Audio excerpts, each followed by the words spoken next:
देखिए, बांग्लादेश में चुनाव हो चुके हैं और इस चुनाव में रुझान बीएनपी की तरफ है। ये पहले से इसके मालूमात हो चुके थे, लेकिन फिर भी बांग्लादेश की इस चुनाव में सारे पार्टी शिरकत नहीं कर पाई।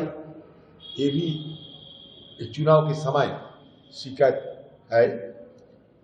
जो भी हो, बांग्लादेश में निर्वाचित सरकार बने और साथ साथ बांग्लादेश के साथ हिंदुस्तान की रिश्ता और मजबूत हो और ताकतवर हो, क्योंकि ये पड़ोसी देश है बांग्लादेश, जिनके साथ हमारे सदियां पुरानी, खासकर हमारे तहजीब से लेकर हमारे बोली भाषा सब कुछ मिलता है, जुलता है।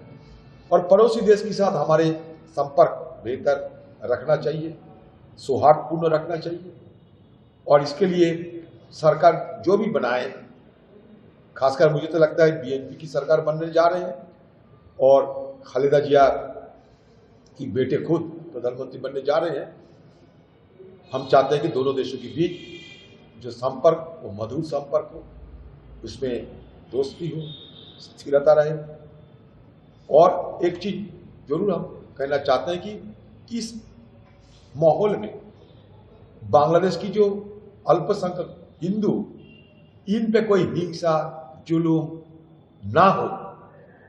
आज की ये निर्वाचित सरकार को इसको देखना चाहिए और इसको जिम्मेवारी भी होते हैं कि कोई अल्पसंख्यक पे कोई जुलूम, हिंसा, अत्याचार ना हो। मैं उम्मीद करता हूं कि बांग्लादेश के साथ जो हमारा ताना तानी चल रहे थे यूनुस सरकार की इस जमाने में, ये तानाताई तनाव की माहौल समाप्त होगी और दोनों देशों के बीच रिश्ते में सुधार लाने के चलते अगले दिन एक साथ कंधे में कंधे मिला के हम लोग आगे बढ़ पाएंगे। देखिए, बांग्लादेश में चुनाव हो चुके हैं और इस चुनाव में रुझान बीएनपी की तरफ है। ये पहले से इसके मालूमात हो चुके थे, लेकिन फिर भी बांग्लादेश की इस चुनाव में सारे पार्टी शिरकत नहीं कर पाई। ये भी इस चुनाव के समय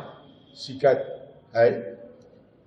जो भी हो, बांग्लादेश में निर्वाचित सरकार बने और साथ साथ बांग्लादेश के साथ हिंदुस्तान की रिश्ता और मजबूत हो और ताकतवर हो, क्योंकि ये पड़ोसी देश है बांग्लादेश, जिनके साथ हमारे सदियां पुरानी, खासकर हमारे तहजीब से लेकर हमारे बोली भाषा सब कुछ मिलता है, जुलता है।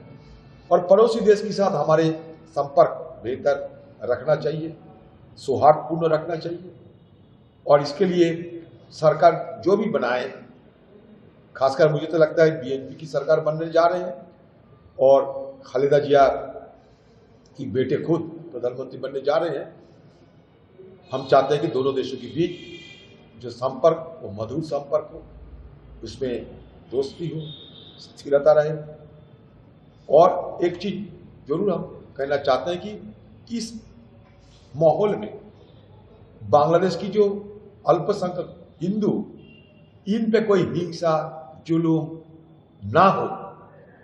आज की ये निर्वाचित सरकार को इसको देखना चाहिए और इसको जिम्मेवारी भी होते हैं कि कोई अल्पसंख्यक पे कोई जुलूम, हिंसा, अत्याचार ना हो। मैं उम्मीद करता हूं कि बांग्लादेश के साथ जो हमारा ताना तानी चल रहे थे यूनुस सरकार की इस जमाने में, ये तानाताई तनाव की माहौल समाप्त होगी और दोनों देशों के बीच रिश्ते में सुधार लाने के चलते अगले दिन एक साथ कंधे में कंधे मिला के हम लोग आगे बढ़ पाएंगे।